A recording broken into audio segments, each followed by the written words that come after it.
Fala aí pessoal, o tema do vídeo de hoje é super tranquilo, muito tranquilo, mas mesmo assim tem muita gente que fica travado nele. Eu estou falando dos símbolos matemáticos, e se você é um desses que fica travado nesse assunto, fica ligado nesse vídeo que eu vou te ajudar a destravar.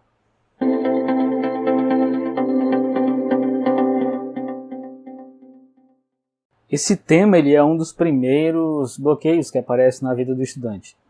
Isso porque quando você fala de símbolos de matemática, os símbolos matemáticos, na verdade eles aparecem nos livros didáticos, eles aparecem em vários outros lugares. E se você não sabe o que isso significa, notavelmente ali vai existir um bloqueio. Ali vai existir um exato ponto em que você vai travar. Principalmente na sua leitura. Tanto das definições, tanto das propriedades e de várias outras coisas que seguem depois da definição. E muito provavelmente quando você for resolver um exercício, vai estar esse símbolo lá no enunciado e você não vai conseguir resolver porque você não faz ideia do que aquele símbolo quer dizer, né? E uma das coisas que a gente precisa entender é exatamente o significado desse símbolo no contexto. E é exatamente o que eu vou falar nesse vídeo. É basicamente o que o símbolo significa e também em alguns contextos em que ele é inserido e pode significar outra coisa, assim como as notações. Então eu vou apresentar duas coisas aqui, né? Símbolos matemáticos, símbolos mesmo, né, aqueles símbolos ali, e a utilização das letras também em alguns momentos que a gente usa como notação.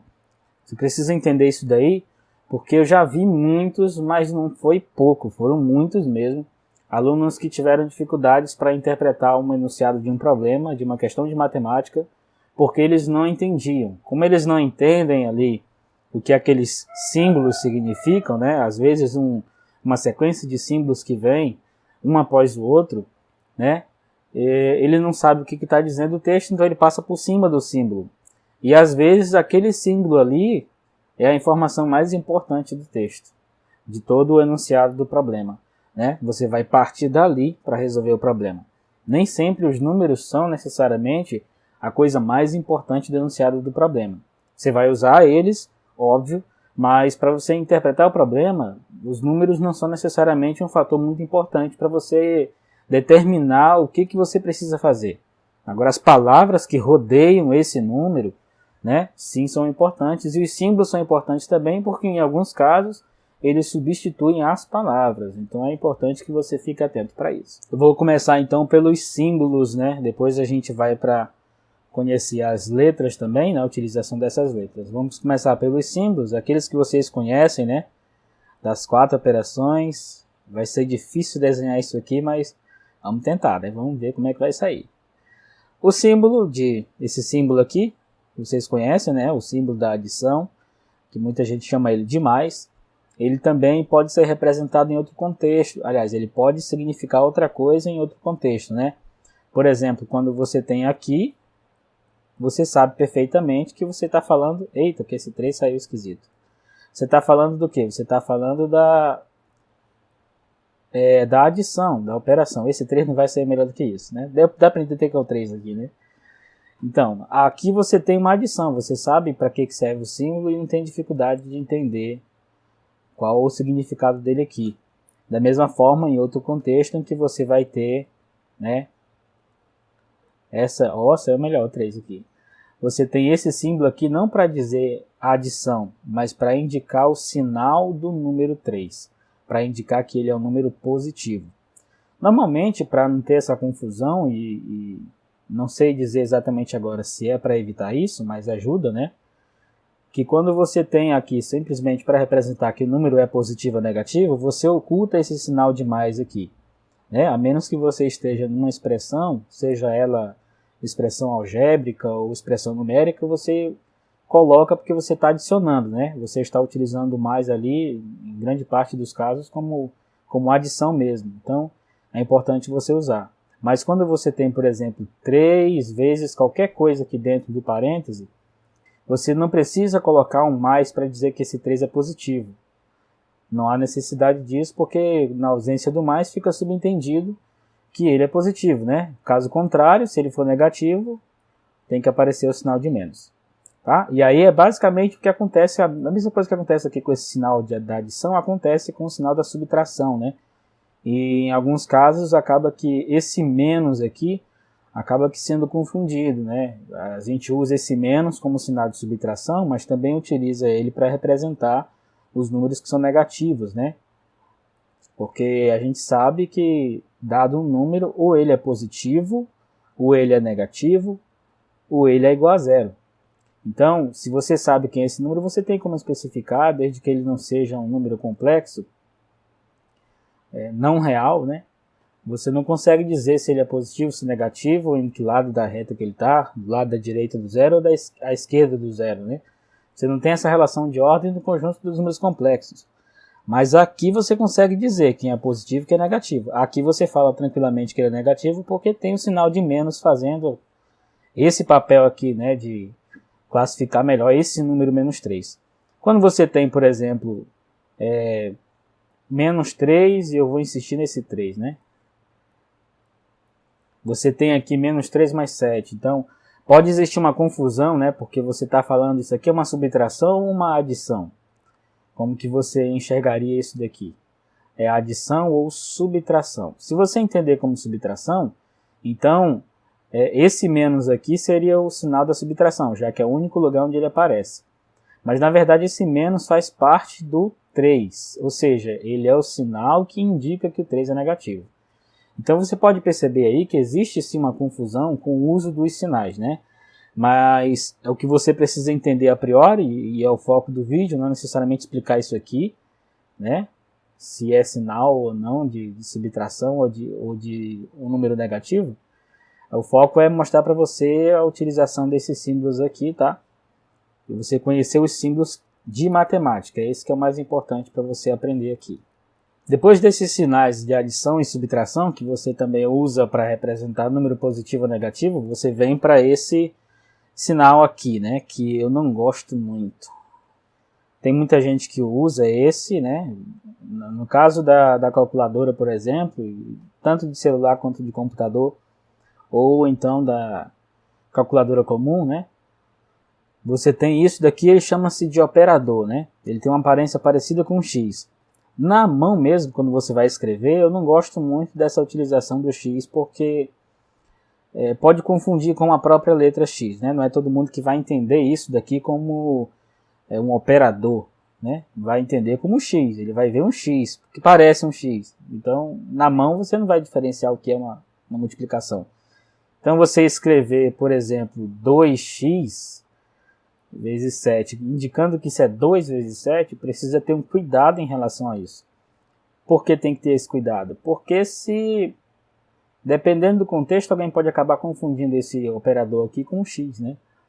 E tem muita gente que não tem esse entendimento de que há diferença entre uma letra maiúscula e de uma minúscula na matemática. Isso tem diferença enorme, né? Eu não vou falar agora porque a gente entra no assunto de notação e eu quero falar de notação só depois. Só mais tarde que eu quero falar sobre essa utilização aqui. Mas como a gente está falando de símbolo, esse operador é um símbolo, tá? Eu só quero dizer que inicialmente ele pode ser confundido lá, você pode ser confundido com o x que você usa nas expressões algébricas, que você usa em localização de pontos e por aí vai, né? Então aqui esse x também às vezes é utilizado o asterisco para representar a multiplicação. Tem calculadora, tá? Que usa o asterisco como símbolo de multiplicação. É raro, mas tem. Tem também o ponto. Esse aqui é o que eu mais utilizo, esse ponto. Na ausência de parênteses, por exemplo, você usa o ponto. Então você tem, por exemplo, 2 vezes 5, você coloca 2, o ponto e o 5. Que aí você elimina essa dificuldade aqui, esse problema de ter que utilizar o operador que parece um x, tá? E aí você não tem nenhuma dificuldade para saber que esse ponto aqui é basicamente, né, o símbolo de multiplicação. Ele raramente é utilizado para outra coisa no mesmo contexto, né? Então o ponto ele significa multiplicação. E eu gosto de utilizar o ponto, até porque deixa mais enxuto, né, o texto, tanto que eu estou escrevendo quanto que eu vou ler também, né? E fica melhor para você ler e interpretar, tá? Então multiplicação é isso. Na divisão você começa aprendendo com esse símbolo aqui, né? Símbolo da divisão. Mas existem outras situações também. Tem gente que usa só os 2 pontos, do jeito que está aqui embaixo, né? A utilização de divisão. Você tem lá 2 dividido para 3, por exemplo. Aí coloca assim. Eu vou insistir nesse 3, né? Até aprender a desenhar ele. Então, olha só. Aqui você tem 2 símbolos para simbolizar aqui a divisão, tá? Mas existem algumas situações também que você usa essa barra aqui com essa inclinação, tá? Você usa isso daqui. Aqui, por exemplo, quando você coloca dessa maneira, você está fazendo 2 dividido para 3, do mesmo jeito que você fez aqui, tá? 2 dividido para 3. Observe que essa barra aqui, ela tem uma inclinação, ela não é reta assim, na vertical. Ela tem uma certa inclinação, é um pouco oblíqua, né? Aqui, é oblíqua aqui. Bom, isso é divisão, tá? Que é basicamente o que você vê nas frações, né? Você escrever com esse traço aqui também, e o 3 saiu feio do mesmo jeito. Você tem 2 dividido para 3, olha só, é a mesma ideia de fração, né? Escrever desse jeito é uma divisão também, igual a essa. Então tudo isso aqui quer dizer exatamente a mesma coisa. 2 dividido para 3, 2 dividido para 3, 2 dividido para 3. Por que você precisa ter cuidado nesse pedaço aqui de reta, né? Eu vou dizer assim. Por que você não pode pegar essa barra e deixá-la em pé do jeito que está aqui? Porque se você faz isso, eu vou escrever aqui só para você ver. Tá? Agora na vertical, né? O que você está falando é que 2 divide 3. Ou seja, você está falando de um possível resultado entre 3 dividido para 2. Você inverte a posição. Quando você escreve a barra em pé, você não está mais falando de 2 dividido para 3, e sim 3 dividido para 2. Além disso, quando você fala que 2 divide 3, você está dizendo, com todas as letras, tá? Que quando você divide 3 para 2, o resultado é inteiro e o resto é 0. Só com esse símbolo aqui, ó. Só com essa barrazinha aqui na vertical você está dizendo isso, tá? Quando você quer dizer, nesse caso aqui, 3 dividido para 2 é 1,5, então não é inteiro, tá? E o resto, nesse caso, se você for colocar, também não é 0, tá? Então você faz isso para dizer que não divide. 2 não divide 3. Vamos colocar um exemplo de um número que divide? Você pode pegar, por exemplo, o 4. Deixa eu só arrumar um espaço aqui para nós, né? Você pode pegar o 4 e o 20. Deixa eu ver se sai o 20. Saiu, né? Tá parecido com o 20. Tem 4 dividido para 20. Então, aliás, 4 divide 20, né? Você fazer isso aqui, você está dizendo que 20 dividido para 4 é um número inteiro. E a gente sabe que 20 dividido para 4 é 5, né? Ou seja, 20 dividido para 4 é 5. Se o resultado é inteiro, lógico que o resultado é 0. É isso que você está dizendo aqui, ó. Tá? Quando você faz 4 barra na vertical 20. Você está dizendo que o 4 divide o 20. É isso que você está fazendo. É diferente daqui. Aqui é 2 dividido para 3. Perfeito? Deu para entender isso aí? Depois dos sinais de operação, você vem para os sinais também de igualdade, diferente, né? Na matemática você tem sim os valores que são aproximados, né? Os números são diferentes, ou eles são iguais, né? Ou tem sim uma aproximação. Normalmente você vê dessa maneira aqui. Eita! Você vê dessa maneira aqui, tem gente que escreve assim, ou tem gente que usa simplesmente assim, tá? Economizar, né? Aqui você está dizendo que os dois são diferentes, você usa isso daqui, pode utilizar inclusive para conjuntos, para elementos, né, que são diferentes, qualquer coisa que seja diferente você pode utilizar isso aqui. Sinal de igualdade, se por acaso forem iguais, né? Aqui tem a relação da aproximação, né? Normalmente você usa esse símbolo quando você tem dois números que você quer comparar, ou você tem um número ali que chega bem próximo, né? Você tem, por exemplo, lá que calcular a raiz quadrada de 5, então você vê uma aproximação, e como não é um resultado muito bonitinho, né, com o número certinho lá, você coloca uma aproximação, diz que é aproximadamente aquele valor. A mesma coisa é isso, né? Um exemplo, você pode pegar o número π, que tem a aproximação aí de 3,14. Só um exemplo, né? 3,14. A gente sabe que tem uma penca de números depois desse 14. mas você usa o valor aproximado sempre nesse valor, 3,14. Qualquer prova que você vai fazer que envolve esse π, e o autor da questão quer que você fale um valor mais específico, decimais talvez, ele vai pedir que você considere o valor de π igual a 3,14. Mas a gente sabe que esse é simplesmente um valor aproximado, né? Não pode ser levado em conta que esse é o valor real dele. Então é esses os sinais que você vai utilizar, tá? Esse sinal também ele pode significar uma equivalência entre conjuntos, tá? Não necessariamente dizer que um conjunto é igual ao outro, mas que pode acontecer um isomorfismo entre os dois, né? Uma estrutura muito parecida. Não quer dizer que são iguais. É isso que você precisa entender. Aí isomorfismo é assunto para outro vídeo e não ensino básico regular. Então provavelmente você nunca vai ouvir isso na escola. Depois de falar sobre os sinais, né, das operações, a igualdade, que são muito importantes também, é muito importante você conhecer isso. Né, se por acaso alguém não conhece, ou se você não conhece, né, mas tem também as outras operações, né, em específico, o assunto em específico, né, você tem aqui da raiz, né, nesse caso aqui, como não tem índice, eu não coloquei, então, o índice 2, então você tem uma raiz quadrada aqui, e você conhecer que isso daqui é raiz cúbica, né, embora tá meio feio aqui, né, vamos imaginar que seja a raiz cúbica, né, isso aqui. Aí você tem lá a potenciação, base, você tem ali o expoente, não necessariamente, isso está mais para uma forma de escrever, não é necessariamente um símbolo, né? O símbolo seria o sinal aqui da raiz quadrada, né?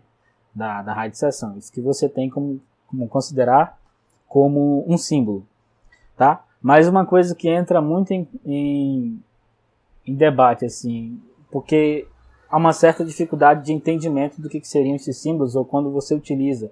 Existem algumas atividades que os professores passam para que você identifique qual é exatamente o símbolo que você vai utilizar. Estou falando dos pertence, do não pertence, do contido, não está contido. E daqui a pouco eu falo sobre o maior que e menor que também faz uma confusão na cabeça dos alunos que é terrível, terrível. Mas é bem simples, é fácil de entender. Então, a primeira coisa, o símbolo de pertence, esse ezinho, né, esquisito. Ele significa pertence e o não pertence é dessa maneira, né? A maioria das coisas que não alguma coisa, não pertence, não é menor, alguma coisa do tipo, você vai ter alguma coisa atravessada, né? E esse símbolo de pertence, você está falando de um elemento, presta bem atenção nisso aqui. Você está falando de um elemento qualquer, seja ele número, seja ele qualquer elemento, de um conjunto. Estou pegando aqui um conjunto que eu chamei de A, tá? Um conjunto A, pode ser qualquer coisa esse A. Esse Azinho aqui é um elemento desse conjunto. Então, quando você faz relação de elemento para conjunto, você usa um sinal de pertence. Se por acaso esse A é um elemento que está fora desse conjunto, aí você usa o símbolo de não pertence, para você dizer que o elemento não pertence ao conjunto. Por exemplo, né? Vou pegar aqui um B só para diferenciar do A. Então, se você está lá numa questão e você precisa dizer se o Azinho pertence a esse Azão aqui, você usa o símbolo de pertence. Se por acaso você tem esse B, né, e ele não pertence ao conjunto A, então, o que você tem? O símbolo de não pertence, quer dizer que o B não está lá. O B não pertence àquele conjunto A, ok? Vou utilizar um exemplo aqui mais com alguma coisa que você conhece, né, uma coisa que você tem ideia do que você pode pensar, né? Vamos pensar no seguinte. Se nós considerarmos aqui o Brasil, né, como conjunto A, o que você pode entender? Esse conjunto A aqui é o Brasil. Então, você pode pegar, por exemplo, o A seria alguém que mora no estado do Acre. Então, esse elemento A é alguém que mora no estado do Acre. O estado do Acre está no Brasil. Esse indivíduo que está aqui no Acre também. Então, ele evidentemente pertence ao Brasil. Então, né, ele está no conjunto Brasil. Agora, esse B pode ser alguém que está lá na Bolívia, né? Então, esse B não pertence ao Brasil. Só um exemplo, só para você entender. Para não mostrar com exemplo numérico aqui. Mas você pode saber. Se você for olhar para matemática em específico, e olhar especificamente sobre conjuntos numéricos, né? Se esse A for o conjunto dos números naturais, e você pegar qualquer número natural aqui no lugar do A, por exemplo, 22. Aleatoriamente, né? O 22 é um número natural, então o 22 pertence ao conjunto A. que é o conjunto dos números naturais. Agora, se esse B for menos 4, por exemplo, menos 4 é negativo, né? E o conjunto dos números naturais não contém nenhum número negativo. Então, o menos 4 não pertence ao conjunto dos números naturais, tá? É para esse que você usa. Agora, a confusão que se faz entre esse símbolo de pertence e o de não pertence é justamente sobre o símbolo de está contido e não está contido. Ainda tem também o símbolo de contém ou não contém, né? Aí isso daqui termina de fazer a confusão que eu falei antes de falar sobre esses símbolos aqui, eu falei que existia, né? Qual é a confusão que existe aqui? A confusão é você saber utilizar esse símbolo aqui quando ele precisa ser utilizado. Tem gente utilizando o símbolo de pertence quando é para utilizar o símbolo de estar contido. Tá? Raramente você vai precisar utilizar esse símbolo aqui, tá? Raramente vai utilizar, os dois na verdade. Tanto o contém ou não contém. Raramente você vai precisar utilizar. Mas é bom saber, né? Também. É bom ter conhecimento disso. Quando que você vai utilizar esses símbolos aqui? Quando você estiver diante de dois conjuntos, quando você estiver falando de conjuntos, aí você usa o sinal de estar contido, tá? Para não confundir com a ideia de elemento. Então você precisa dizer, se eu tenho aqui um conjunto A e tenho aqui um conjunto B, e eu quero dizer que todo o conjunto A está contido aqui, né? Todo o conjunto A, todos os elementos de A estão aqui dentro de B, então você vai ter com certeza que escrever o sinal aqui de estar contido. Por exemplo, tá? Conjunto dos números naturais que eu citei agora há pouco. Se você considerar ele como conjunto B, vamos dizer que o conjunto B é o conjunto dos números naturais. O conjunto A seria quem? A gente pode pegar, por exemplo, o conjunto dos números ímpares, o conjunto dos números naturais ímpares, né? Para ser mais específico. Então, o conjunto dos números naturais ímpares, logicamente, estão contidos ali. Eles pertencem, todos os elementos que são naturais e ímpares, pertencem ao conjunto dos números naturais. Logo, o conjunto dos números naturais ímpares é subconjunto do conjunto dos números naturais. Pode parecer meio confuso, é aquilo que eu falei para você. Causa uma confusão isso aqui, tá? E às vezes o aluno, por não entender essa coisa, claro, o foco do vídeo não é falar sobre a teoria dos conjuntos, tá? Se essa é uma dificuldade que você tem, descreve aí nos comentários que eu quero saber, tá? Quem sabe esse tema não vire também um vídeo, né? Para ajudar você a destravar esse assunto também. Bom, você tem aqui, você quer relacionar, aí você anota isso aí, tá? Faz uma anotação sobre isso. Quando você quer relacionar um elemento com um conjunto, você usa o sinal de pertence ou de não pertence. Quando você quer relacionar um conjunto com outro conjunto, aí você utiliza aqui o sinal de está contido, não está contido, contém ou não contém. Tá? A decisão de utilizar contém ou não contém tem a questão de ordem só, né? Por exemplo aqui, ó, o A está contido no B, né? Se eu quiser inverter, colocar o B aqui e o A depois, ao invés de utilizar o está contido, eu vou usar o contém, né? Ou seja, A está contido em B é a mesma coisa que você dizer que o B contém A. É só isso. Esse contido aqui, contém, é só questão de você troca os conjuntos de posição e você muda o que você vai utilizar, tá? O que não pode acontecer, tá? Isso aqui é outra história, isso aqui não existe, inclusive. Já falamos sobre os símbolos que você utiliza para indicação, né, de um elemento, né? Fazer a relação ali de elemento para conjunto e de conjunto para conjunto. É muito interessante que você também entenda umas coisinhas aqui a respeito desses conjuntos, né? Você tem representação de conjunto para ficar melhor de você escrever um conjunto A, um conjunto B, você tem as letras maiúsculas para representar conjuntos.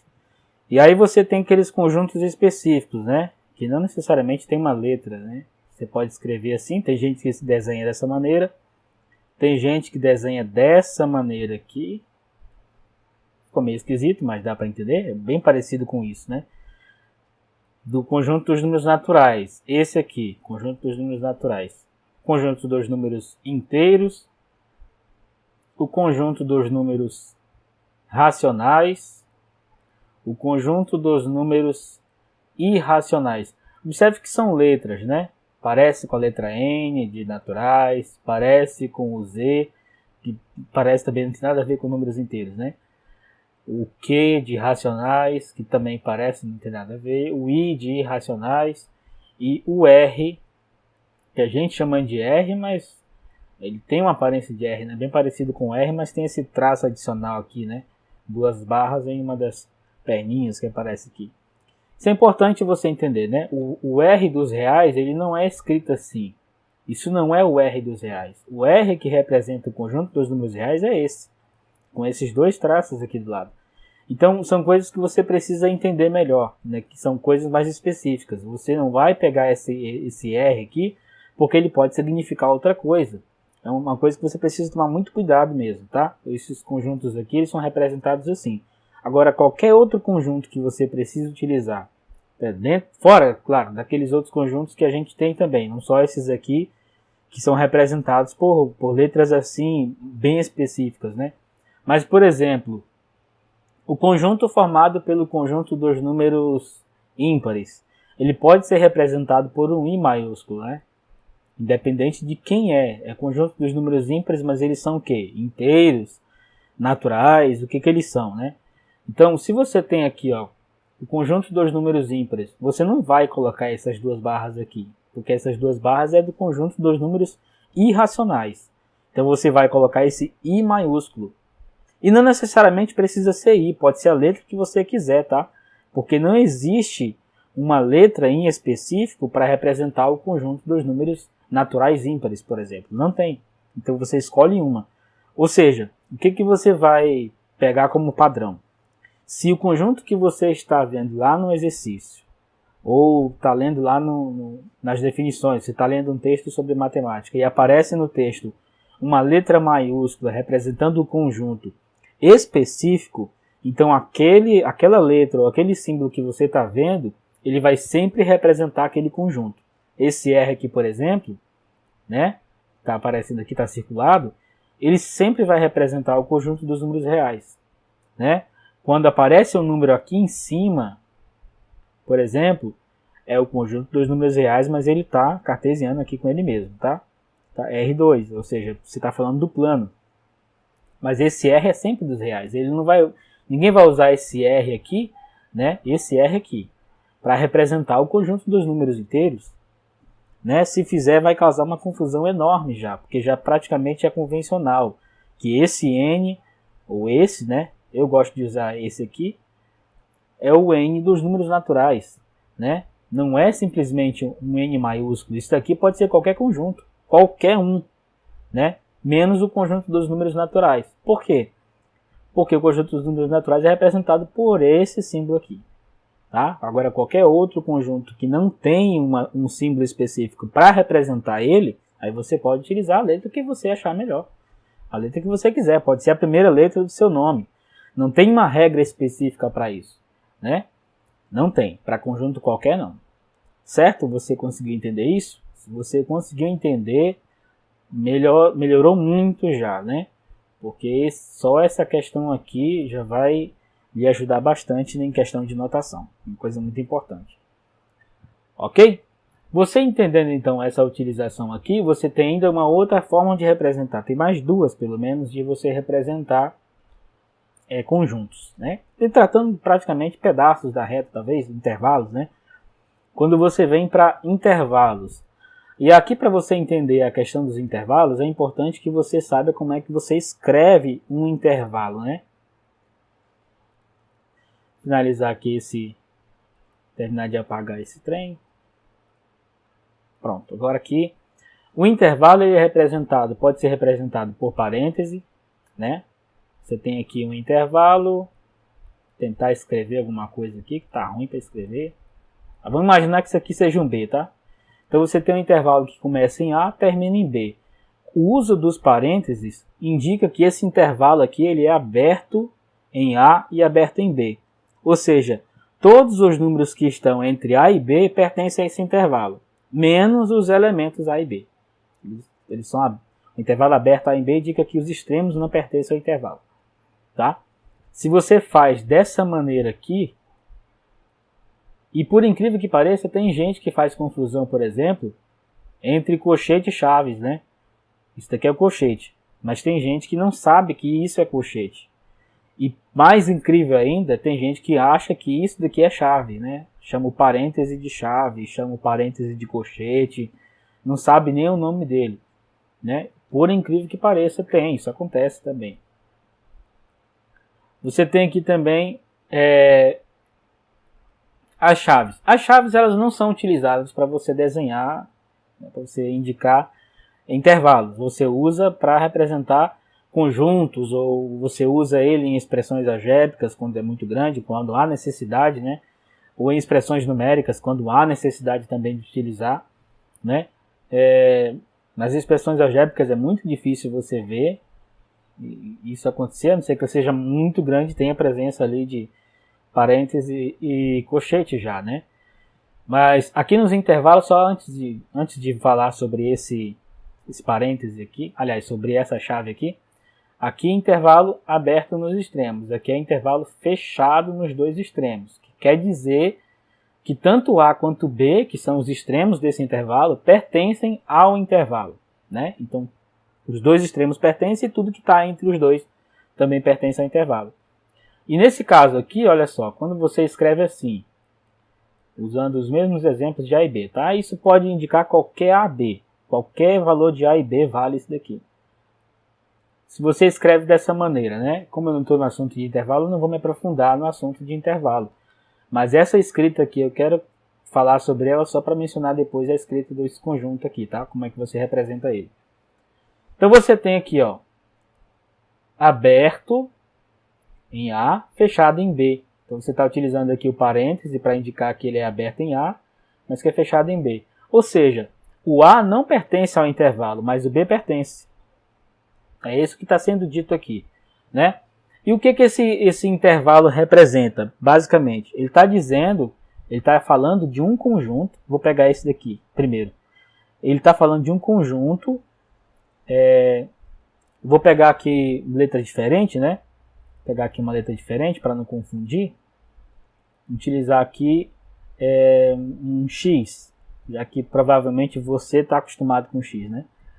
Então vamos pegar aqui um conjunto dos números reais, né? Olha só essa barra. Lembra que no começo eu falei que essa barra aqui, lá na divisão significa divisão, né? E em pé ela significa divide. Aqui nesse contexto ela significa tal que. Então anota aí, tá? Quando você está falando de conjunto e essa barra aparece dentro das chaves, que eu vou fechar a chave daqui a pouco, essa barra significa tal que. Algumas vezes a pessoa, depende também, né? Escreve um T que. Significa tal que. T que. Alguns colocam assim também, né? T ponto que ponto. Tal que. Eu gosto de utilizar a barra mesmo, é mais prático para mim. Então você usa aqui, ó, X pertence ao conjunto dos números reais tal que, né? Esse X ele é um número que está entre A e está entre B. Entre A e B, né? Para ser mais específico. Como é esquisito aqui, mas acho que deu para entender, né? O sinal de menor que aqui. Ou seja, X é maior que A, mas ele é menor do que B. Está entre A e B especificamente, tá? Observe que eu estou utilizando só o símbolo de menor. E aproveitando aqui, antes de fechar, né? Eu fechei a chave aqui, não sei se você entendeu que isso é a chave. É a chave do conjunto. Só para ficar mais específico ali, ficar melhorzinho de desenhar. Vou dizer que isso aqui é o B também, né? Tá ruim para desenhar aqui. Bom, tá aqui o conjunto inteiro, tá aqui, ó. Esse conjunto é exatamente esse intervalo aqui, ó. Esse intervalo. E aí falando sobre a questão de ordem, quando você olha, por exemplo, para a questão de ordem de conjuntos, você tem que dizer, dados os dois conjuntos, quem é o maior, quem é o menor entre esses conjuntos, não, né? Sobre os elementos de um conjunto, se ele é ordenado, você tem condição de dizer quem é maior, quem é menor, dados os dois elementos que você pegar dentro desse conjunto. Ou seja, se eu pegar, por exemplo, o número 2 e o número 4, você sabe dizer quem dos dois é maior, né? Então você pode utilizar os símbolos de maior que, menor que, maior ou igual, menor ou igual, né? Aqui, por exemplo, 2 é menor do que 4, então você utiliza esse símbolo de menor, né? Quando você fala sobre uma variável, aquele x, né, você pode utilizar a ideia do x, você não sabe quem é, mas você tem aquelas inequações, né? Menor ou igual que 4, a gente vai já falar, vou já falar um pouco mais sobre isso também. Se você quiser inverter o 4 e o 2, né, a posição dos dois, ao invés de você utilizar o menor que é esse aqui, você utiliza o maior que agora o número que é maior está desse lado, né? Então, não como uma regra básica, né, mas como uma forma de você tentar memorizar isso, é você entender que o número que é maior, né, essa parte que é aberta aqui, está sempre apontando para ele, para o número que é maior, né? Essa pontinha como se fosse seta aqui, se você enxergar dessa maneira, né? Se isso te ajudar a enxergar isso, a entender isso aqui, você pode tentar enxergar dessa maneira, como uma seta apontando para o número menor, né? Desse jeito, observa aqui como é que está. A ponta aqui está apontando para o 2, que é menor. A abertura do símbolo está exatamente em direção do número que é maior. Então você sempre vai considerar isso, tá? A leitura aqui muda um pouco. Você lê aqui 2 é menor que 4. Aqui você lê 4 é maior que 2. Mas é a mesma informação, né? É isso que você precisa entender. Não tem coisa diferente aqui. Está só escrito diferente. Mas é a mesma informação. Por exemplo, aqui no conjunto, eu estou dizendo que A é menor que X. Se você fosse escrever ao contrário, você escreveria assim, né? X é maior que A. Ao mesmo passo que X é menor que B. Essa é a informação que você tem. Aí, para economizar espaço, você escreve desse jeito que está aqui. Para não separar os dois, né? Você aproveita, né, o sinal de menor que e dá sequência. Tá? É isso que você está fazendo. Aí você tem aqui por transitividade que o A é menor do que B, né? Por tranquilo de você entender isso daqui quando você faz essa relação do maior que e menor que, tá? Essa representação de conjuntos aqui, dessa maneira que está escrito, ela é muito frequente, tá? Principalmente falando de intervalos. Se fosse, por exemplo, pensar, escrever os elementos desse... aqui desse segundo... Desse daqui, ó. Está fechado. Aí o que você faz? Você acrescenta o símbolo de igualdade. Ou seja, A é menor ou igual que X, que é menor ou igual que B. Ou seja, X é menor do que A, é menor do que B, mas por conta da igualdade aqui que está acontecendo, porque agora o intervalo é fechado, eu estou dizendo que o X pode sim ser A e ele pode ser B também. Tá? Não quer dizer que ele é tudo ao mesmo tempo, mas quando você pega um intervalo e você começa a trabalhar naquele intervalo, as coisas que você está fazendo devem funcionar para todos que estão naquele intervalo. Né? Não quer dizer necessariamente que o X é igual a todo mundo ao mesmo tempo, não tem nada a ver com isso.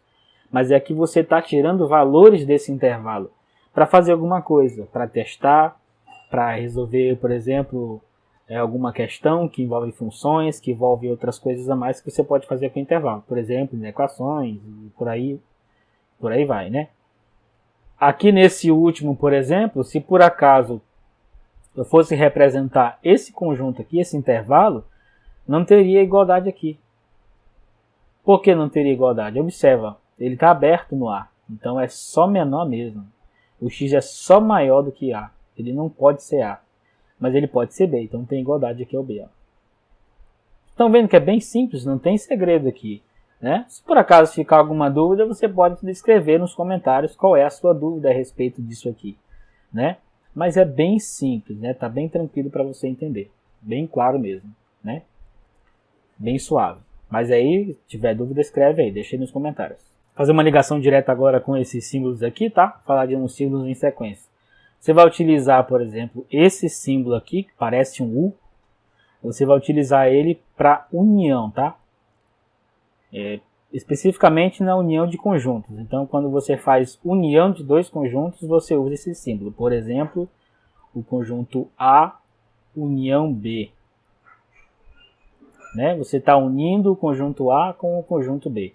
Você pode, por exemplo, fazer, a gente tem aqui um exemplo, né, de conjuntos que são conhecidos já. Você pode pegar, por exemplo, o conjunto dos números racionais e unir eles com o conjunto dos números irracionais.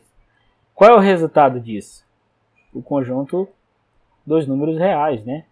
Tá aí um exemplo, ó. Um exemplo tranquilo, né, que você pode fazer, tá? Aí outra coisa que você pode fazer também, né? O símbolo de interseção. O símbolo de interseção você também usa para conjunto. Mas ao invés de você entender como união, você vai entender como os elementos que pertencem aos dois conjuntos, né? Por exemplo, o conjunto dos números... vamos pegar aqui o conjunto dos números inteiros. E vamos fazer a interseção desse conjunto dos números inteiros com o conjunto dos números naturais, por exemplo. Qual que é a interseção desses dois números, né? Aliás, desses dois conjuntos. Números não. Qual é a interseção desses dois conjuntos? É basicamente o conjunto dos números naturais. Por quê? Eita, tá ruim para desenhar. O conjunto dos números naturais é subconjunto de Z. Então, notavelmente, a interseção deles, né? O que está nos naturais também está no Z. É isso que você precisa entender. Beleza? Se por acaso, aí para colocar mais um exemplo, né? Que a gente utiliza também para representação, um símbolo interessante que muita gente às vezes não sabe, é basicamente a interseção vazia. Então, se a gente vamos supor que o conjunto dos números naturais ímpares seja representado pela letra I, e que o conjunto dos números naturais pares é representado por essa letra P, tá?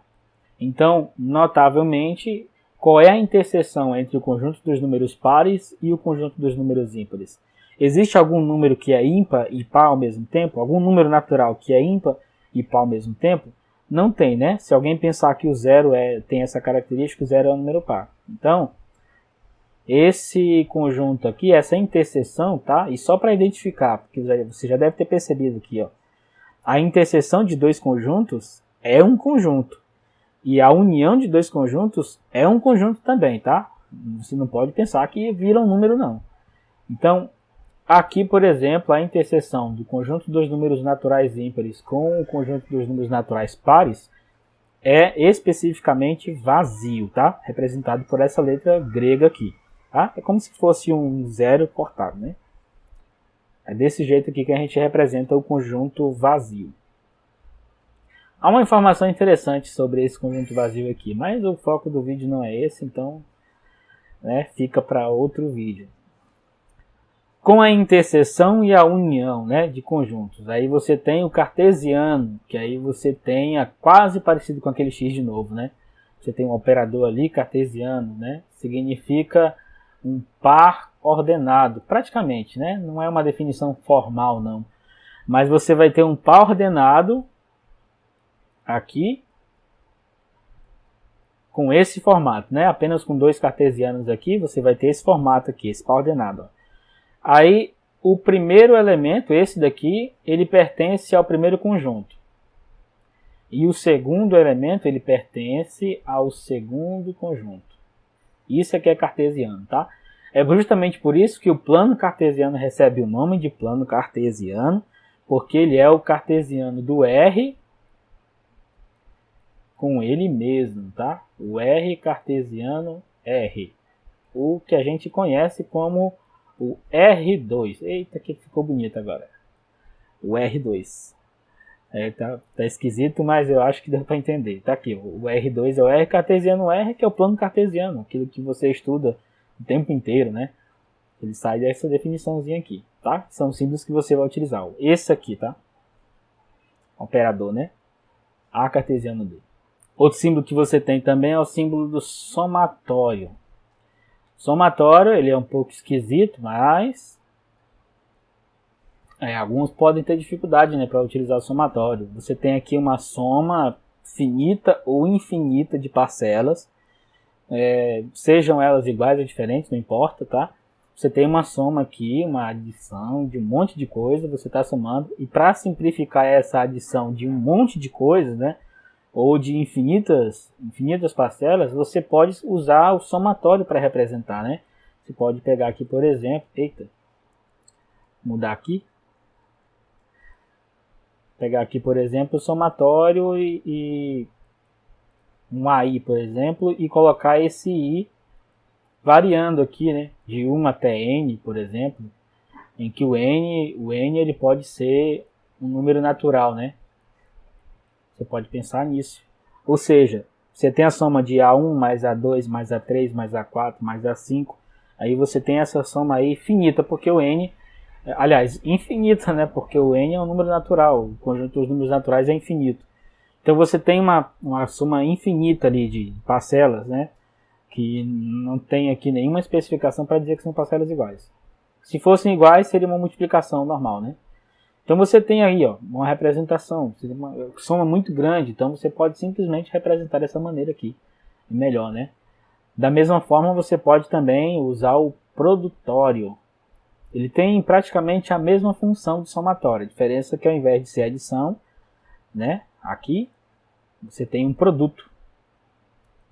Um produto, aparece o produto aqui, multiplicação de vários fatores, aí você pode escrever isso como produtório, tá? Não vou me aprofundar nesse assunto de somatório, é só mais o símbolo mesmo para você conhecer e saber para que serve. Aí tem algumas coisas também que você usa na escrita, de vez em quando aparece também, né, e há uma certa confusão, essas setas aqui, por exemplo, né? Tem muita gente que diz que isso aqui implica, mas isso daqui na verdade complica. Para mim isso é simplesmente uma seta, né? É nada menos do que uma seta isso. É seta. Você pode chamar de seta sem nenhum problema, tá? O implica, ele é representado assim.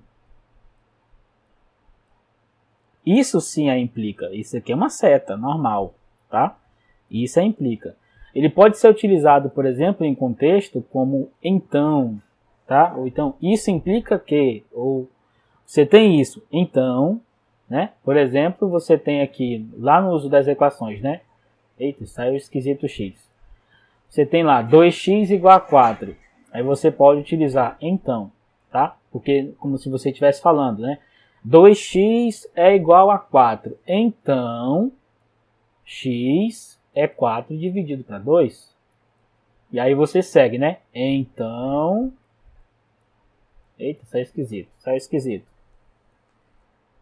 Então, é como se você estivesse falando, só que para não escrever então, você coloca esse símbolo aqui, tá bom? O símbolo do implica, tá? Ele pode significar implica ou então. Da mesma forma você pode ler aqui, 2x igual a 4 implica que x é igual a 4 sobre 2, que implica que o x é 2. Ou então você pode fazer dessa seguinte leitura, né? 2x é igual a 4, então x é igual a 4 dividido para 2, então x é igual a 2. Né? Você pode fazer isso. Tem também uma outra forma de você escrever para outra palavra, né? O logo, a palavra logo. Você pode escrever com esses 3 pontos aqui, tá? Isso aqui significa portanto, logo, é finalização, tá? É a conclusão final da resolução de uma coisa. Aí você vê esses 3 pontos aqui, tá? Se por acaso você vê lá no seu livro didático, ele está resolvendo um exercício lá, um exercício resolvido. Aí ele coloca isso aqui no final, ele está falando portanto, né? Logo, aí a resposta é aquela lá que ele apresentou no final do exercício resolvido. Ele pode apresentar também esse quadradozinho aqui, em branco, ou pode apresentar as letras C, Q, D. O CQD significa como queríamos demonstrar, se for por acaso uma demonstração, e o mesmo sentido desse pequeno quadradinho em branco, que pode aparecer também, tá? As duas coisas significam exatamente a mesma, né? Os dois, pode-se utilizar o CQD, mais uma abreviação do que... É mais uma abreviação do que um símbolo em si, né? Mas quer dizer a mesma coisa que esse pequeno quadrado aqui. Você pode começar a utilizar também como sua forma de linguagem, tá certo? Aí você pode utilizar também, bem parecido com esse implica, você pode utilizar o se somente se. Eita! O se somente se. É esse símbolozinho aqui, tá? Ou seja, quando você usa o implica, você está dizendo que essa afirmação, tá? Se você colocar, por exemplo, vou colocar aqui só para servir de exemplo, né? Fazer sentido o que eu estou falando também. você tem aqui, né, a mesma equação que eu estou escrevendo aqui. Quiser escrever tudo na mesma linha, você pode fazer. Tudo na mesma linha, tá? X igual a 4 sobre 2. Então você tem 2x igual a 4, implica que x é igual a 4 sobre 2. Por acaso tiver uma afirmação aqui e uma afirmação aqui, e uma implica na outra, você pode utilizar o se somente se. Ou seja, essa afirmação aqui só é verdadeira porque essa daqui acontece, né? Então, essa afirmação implica nessa, né? Essa afirmação implica nessa. Mas, ao mesmo tempo, essa afirmação só existe por causa dessa. Então, existe um se somente se, né? Volta para cá de novo. Ou seja, essa afirmação só existe por causa dessa. Então, uma implica na outra. Uma afirmação implica na outra. E isso é um se somente se. Uma afirmação só é verdadeira se e somente se a outra for verdadeira também, né? Aí você usa o se somente se. Você pode também utilizar o símbolo da existência, né? Símbolo da existência, esse é ao contrário, maiúsculo, tá? Não é igual aquele lá do pertence, não, tá? Falei que isso aqui não existe, né? Pode ser até que alguém invente isso aqui como notação própria, alguma coisa que ele queira inventar e usar isso aqui como notação própria, mas até hoje não existe, né? Pelo menos eu não vi. Então você tem aqui esse para significar que existe, tá? Então se tem alguma coisa que você quer dizer que existe, ao invés de escrever existe, coloque esse símbolo aqui, tá? Se você quiser dizer que existe esse elemento, mas ele é o único, então você pode escrever assim. Existe um único. Você usa esse ponto de exclamação. Existe um único. Tá aí. Tá bom? Bom, além disso, você também pode utilizar, e aí não é muito comum, mas pode acontecer de aparecer, o símbolo do absurdo. Esse símbolo aqui, né? Algo que é muito absurdo. Normalmente, quando você vai fazer uma demonstração, e aí você faz por contradição, alguma coisa do tipo, ou você começa para atender mesmo forçadamente, né? Você faz, forçadamente não, mas você faz intencionalmente porque você sabe que vai chegar em um absurdo, então você vai e começa, e aí você vai argumentando até o ponto que você usa esse sinal para indicar para quem está lendo que aquilo lá que está acontecendo é algo absurdo, ok? Geralmente você precisa fazer isso quando você precisa mostrar que algo é mentiroso, né? Que algo não é verdade. Aí você utiliza demonstração por contradição ou por absurdo mesmo. Você vai, supõe que seja verdadeiro e o resultado, como a matemática não tem esse negócio de meio termo, então vai chegar mesmo num absurdo e você usa esse sinal aqui para o leitor entender, né, que é um absurdo aquilo que está acontecendo ali. Tá bom? Antes de falar sobre as notações, eu quero falar também uma coisa que eu ia esquecendo, né? Aqui sobre os símbolos que a gente utiliza também para conjuntos, aqueles símbolos que eu comentei com vocês mais cedo, né? Os Z dos inteiros, aqueles símbolos que são específicos para conjuntos, né? Conjuntos específicos também, como os naturais, os inteiros, os racionais, tem um símbolo específico para eles. Não se usa um R maiúsculo de racionais para representar o conjunto dos números racionais. Se usa aquele Q, né? Aquele é a aparência de um Q, né? Você tem ali um Q normal, mas ele tem um traço a mais aqui no canto esquerdo. Então, esse traço aqui evidencia esse Q. A gente chama de Q, né? Mas é um símbolo que representa o conjunto dos números racionais. O que a gente pode fazer aqui ainda sobre esses símbolos, o que pode ser acrescentado, né? Se você, por exemplo, vai lá, se você vê no texto esse Z aqui com o símbolo de mais, o que ele está falando? Ele está falando sobre os números inteiros que são positivos, tá? E embora o zero não possua sinal, o zero faz parte desse conjunto aqui. A mesma coisa você pode ter lá o conjunto Z com menos, ou seja, o conjunto dos números inteiros negativos. E nesse caso aqui o zero também faz parte, né? O zero faz parte dos dois conjuntos aqui, tanto desse Z mais quanto desse Z menos. E uma coisa interessante o zero não tem sinal, mas mesmo assim ele pertence a esse conjunto. E para ficar do lado de fora, para você excluir o zero, você precisa colocar aqui um asterisco acima desse símbolo do conjunto. Então esse asterisco junto com esse menos indica especificamente todos os números que são inteiros negativos. E aí o asterisco exclui o zero desse conjunto, tá? Aqui em cima você tem Z+, e se você coloca o asterisco aqui também, o asterisco normalmente é mais bonitinho do que esse que eu estou desenhando. E aí, se você coloca o asterisco aqui em cima e o mais aqui, você está falando especificamente de todos os números que são inteiros, mas que são positivos. É isso que esse sinal está falando aqui, né?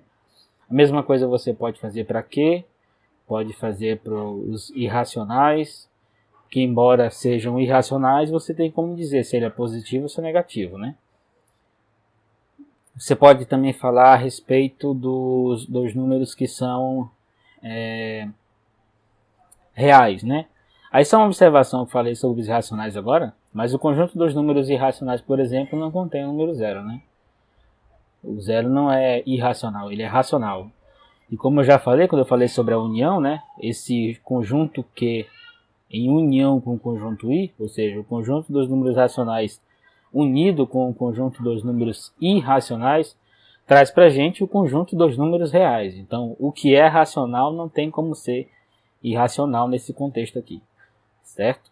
E agora falando de notações, aquelas letras que se utilizam muito, né, como representação.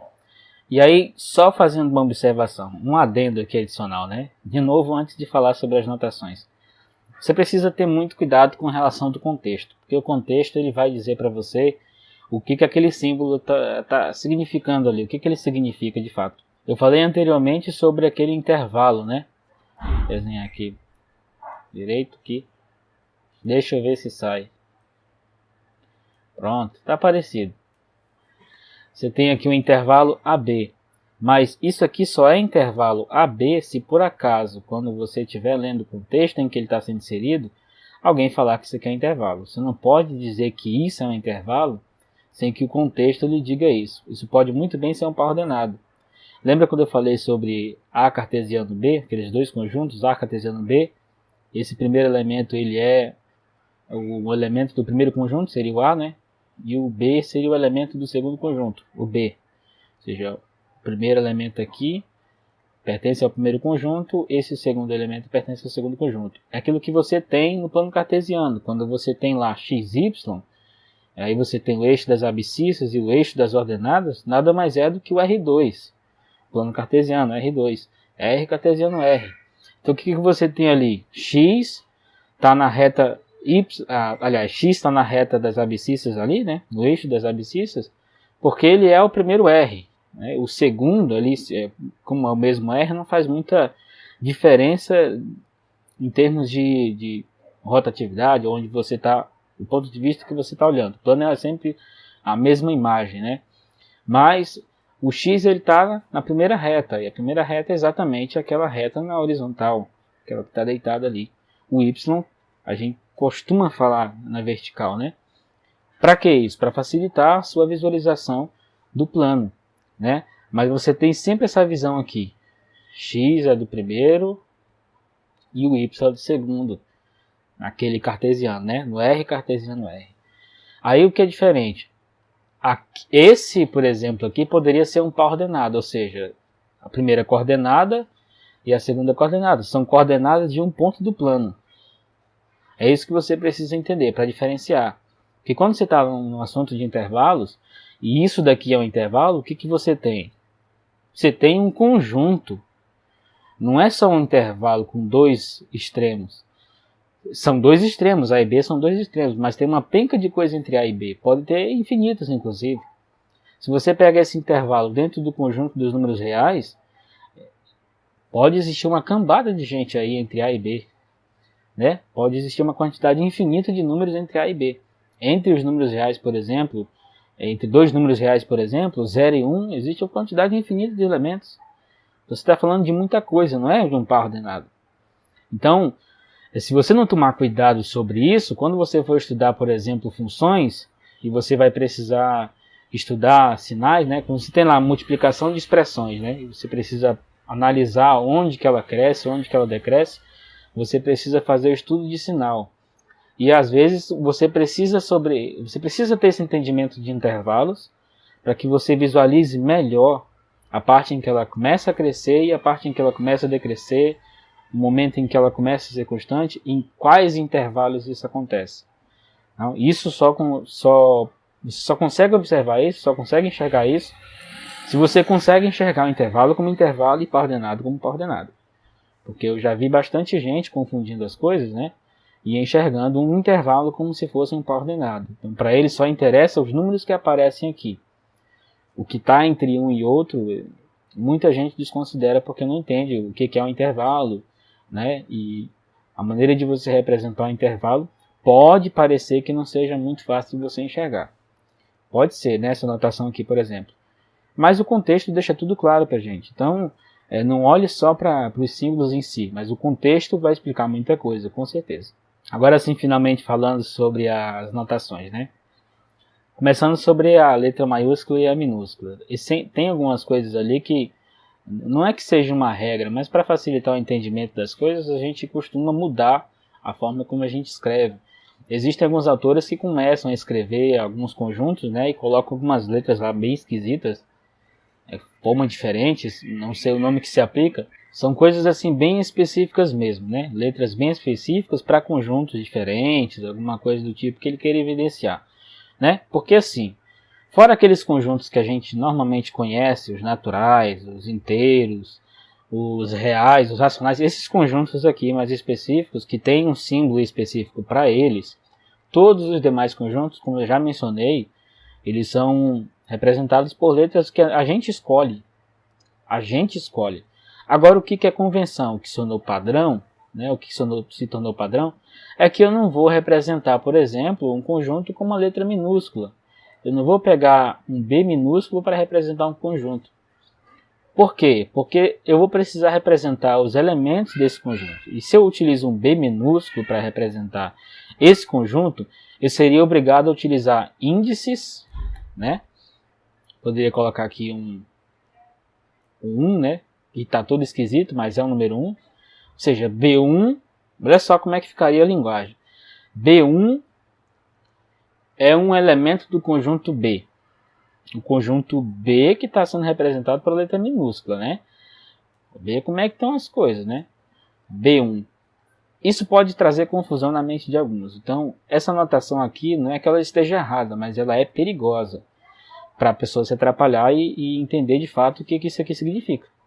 Quando você separa o maiúsculo, aí o seu cérebro processa melhor. O seu cérebro processa melhor a informação de que isso daqui, representado por uma letra maiúscula, é um conjunto.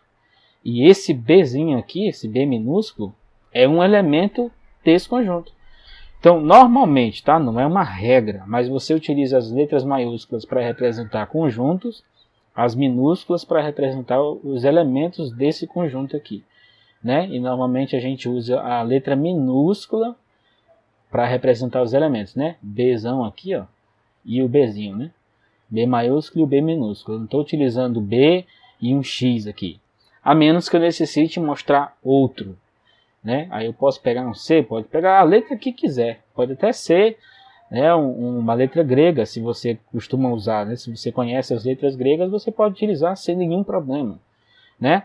Agora, eu recomendo que você tenha esse cuidado aqui de representação, porque eu já vi muitos alunos já terem essa dificuldade com representação. Eles leem um Bzão desse, um B grande desse, como um elemento, porque eles não têm o costume de diferenciar o conjunto com B maiúsculo e um elemento como B minúsculo. Aí daqui a pouco, só ver se não ficaria meio esquisito, né? Você colocaria aqui um elemento B, e eu já vi isso aqui, tá? Por incrível que pareça. Estou dizendo que isso aqui é um B também, né? Só supondo que isso aqui seja um B também. Você tem B pertencente a B.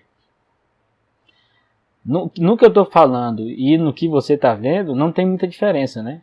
Não tem. Um B pertencente ao B. Como assim? Né? Se você pega esse segundo aqui e coloca ele maiúsculo, se você fala aqui B pertencente a B, no que você está falando, não faz a diferença, nenhuma diferença. Mas no que você está vendo faz. Né? O que você está visualizando já é diferente. Não é Bzinho pertence a Bzinho, não. Né? E você, inclusive, pode forçar a sua fala também para fazer com que o seu cérebro processe a informação. Esse B aqui grande, né? Esse B maiúsculo, não é a mesma coisa que esse B minúsculo. Né? Existe um conjunto e um elemento desse conjunto, certo? A não ser que ele seja vazio. Bom, agora a respeito das funções, né, e outras coisas que a gente pode utilizar também. Né?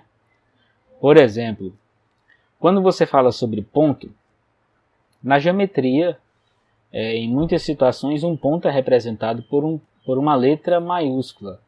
Estou utilizando o P aqui como exemplo, mas não é obrigatório. Né? Então, você tem aqui uma letra maiúscula que representa um ponto. As coordenadas A e B. Eita.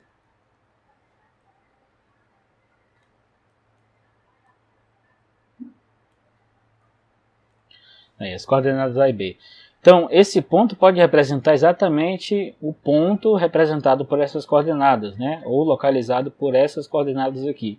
Então, o que você pode ter consciência é o ponto representa. Então, quando você vai escrever, né, você pode ter um desenho separado, e quando você vai fazer um texto explicando ou falando alguma coisa relativa a esse ponto, você fala não o ponto AB, mas o ponto P. Né? No texto fica muito mais enxuto você utilizar, né, o ponto P. E se por acaso você está lendo lá um texto, provavelmente tem uma imagem, vai ter uma imagem lá, aí o autor escreve alguma coisa, ele vai explicar alguma coisa, talvez definição ou algo, uma informação a respeito da imagem, para talvez fazer um exercício resolvido, um exemplo, algo parecido, né? E aí ele vai utilizar, na imagem lá, ele vai colocar o ponto e vai dizer o ponto P. Mais ou menos isso. E da mesma forma que ele pode utilizar um P maiúsculo, né, para representar um ponto, ou qualquer outra letra maiúscula, ele pode também utilizar letras minúsculas para representar retas. E aí as letras mais comuns, né? O R, o S, sai esquisito S, e o T. Tá? São essas três letras aqui mais comuns, tá? Mais comuns. Não quer dizer que sejam só essas aqui. Mas normalmente quando você olha para algum texto que fala sobre retas, elas aparecem praticamente nessa ordem aqui, né? Se tem duas é RS, se tem três é RST. Alguns autores ali, eles ficam rodeando ali, né, essas três, sem nenhum problema. Ok? Então, olha só, você usa letras minúsculas para representar uma coisa em padrão, tá? As letras maiúsculas para representar outra coisa. Por exemplo, né, quando você vai falar de funções, você não vai representar uma função por uma letra maiúscula. E isso faz toda a diferença quando você fala de notação. Por quê? Porque na notação, como ela não é uma coisa padronizada assim, é obrigatório usar F para a função. Toda função tem que ser F. Como não é um padrão como esse, por exemplo, o que você vai ter, com certeza, é mais ou menos isso. Letras maiúsculas para representar e minúsculas para representar. Coisas separadas, né? E o que vai ajudar você a entender o que ela representa naquele momento é o contexto. Aí você tem que aprimorar a sua leitura para não ter dificuldade de entender o que aquela letra está representando naquele contexto ali. Porque como eu falei para vocês, esse F aqui, por exemplo, ele não é utilizado para representar uma função. Na matemática isso não existe. Na matemática, né, as funções são representadas por letras minúsculas. Função F, função G, função H, função Y, todas elas representadas por letras minúsculas. Nenhuma delas é representada por letra maiúscula. Certo? São raras exceções, e aí quando usam não é que está errado, é o que eu estou lhe dizendo, né? Você vai usar notação, letras assim separando, né, evidenciando. Você não vai colocar isso daqui porque você... Olha só, só para ficar mais claro o que eu estou falando para você, porque que é importante. Vou apagar aqui em cima para a gente ter esse espaço ali para a gente desenhar. Se eu for pegar, por exemplo, o F desse jeito, né? Vou pegar uma função F. No contexto, essa função F aqui, ela representa uma função, certo? Eu estou falando para vocês que esse F aqui maiúsculo é uma função. A função f, ou qualquer função, faz uma relação de um conjunto para outro. Então você tem lá a representação de um conjunto por letras que são maiúsculas, certo? Saiu esquisito esse B, mas é um B isso aqui. Então tem uma função f que está saindo de A e para em B, ok? F de A em B. Pode acontecer que, dependendo do contexto ou na situação que você está, ou exercício que você vai tentar resolver, que você acaba confundindo esse f com um conjunto. E isso não é muito difícil de acontecer, tá? Na verdade é muito mais comum do que você pensa. Tá? As pessoas confundem por utilizar uma letra com a mesma aparência. Claro, o A é diferente do F, o B é diferente do F, mas a letra é maiúscula do mesmo jeito. Então, mas se você faz, por exemplo, um F minúsculo e você faz a mesma coisa de A em B, esse F ele está muito diferente, ele é minúsculo aqui.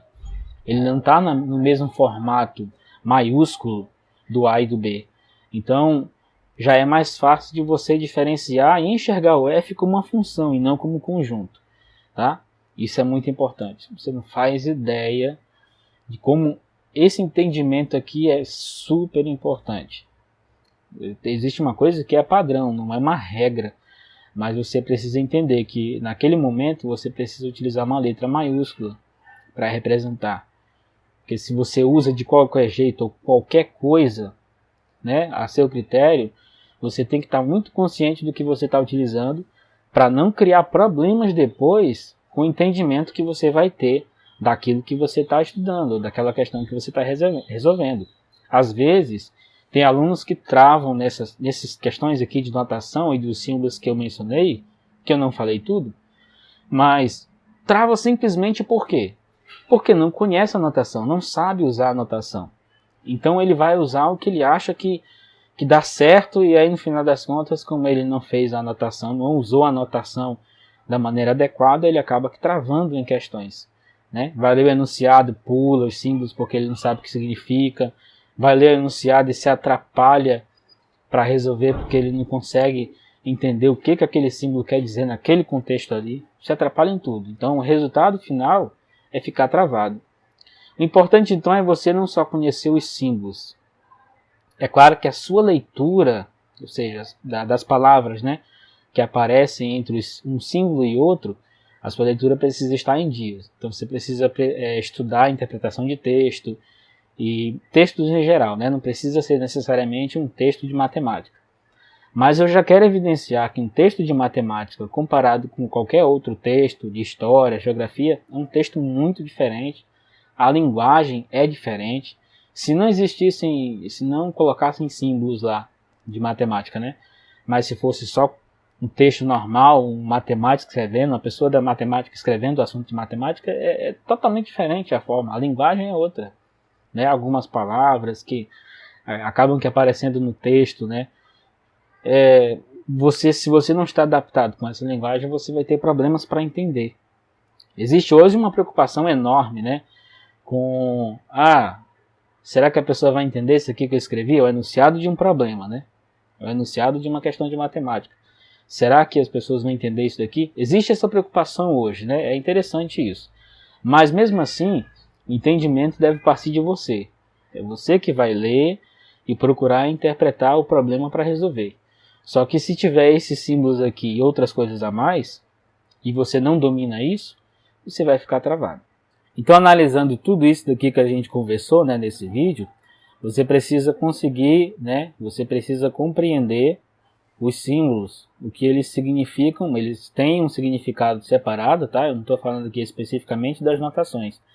Mas quando se fala de símbolo, você precisa entender o que cada um significa, que o significado deles, independente do contexto. Aliás, alguns podem depender do contexto, né? Por exemplo, o tal que, né? Você utiliza ele geralmente dentro de chaves, porque você usa ele geralmente dentro de conjunto. Fora do conjunto, daquelas chaves que você usa para representar conjunto, ele pode significar divisão, né? Então, o contexto ajuda muito, né? Onde ele aparece, como ele foi utilizado ali, vai ajudar você a compreender melhor o texto que você está lendo, o enunciado do problema que você quer resolver, Às vezes ele aparece lá nos exercícios resolvidos, nos exemplos, nos enunciados, nos problemas, aliás, nas proposições, nos teoremas que aparecem depois da definição, nas propriedades que você estuda também, podem aparecer os símbolos lá. E se você sabe o que significa, não garante que você vai entender, mas pelo menos, né, diminui e muito as chances de você ficar travado, né, naquele conteúdo, certo? E o cuidado também com as notações, né, você saber diferenciar aquela anotação ali, né, você pode ter a sua própria anotação sem nenhum problema, desde que você esteja consciente de que você está utilizando aquele símbolo, aquela letra, ou seja lá o que você queira usar para representar aquela coisinha ali, né? Você precisa estar consciente disso, não pode usar qualquer coisa, vou usar isso aqui e pronto, acabou-se. Não, o seu nível de consciência do uso daquela anotação tem que ser alto, fazer as coisas consciente, ok? Se não tem, né, um costume, né, não está acostumado, é claro, você adquire esse costume depois. Mas se por acaso você não quer criar a sua própria anotação, usa o que é padrão, né? Usa o que já está aí desde muito tempo, já que as pessoas estão estudando e utilizando essas mesmas coisas, você pode utilizar, né? Mas procura consciência, procura estar consciente do uso dessa anotação, que você vai sentir a diferença, mesmo que a longo prazo, mas você vai conseguir sentir a diferença entre o que você sabe agora e o que você vai aprender simplesmente tendo esse domínio sobre as notações e sobre os símbolos de matemática também. Se esse vídeo te ajudou de verdade a destravar, se inscreve aqui no canal. E se você quiser receber material complementar de aula como essas daqui, por exemplo, eu vou deixar um link na descrição com o título Resumão da Semana. É totalmente gratuito, então é só clicar lá e seguir as instruções. Então é isso, eu vou ficando por aqui, mas eu espero você no próximo vídeo.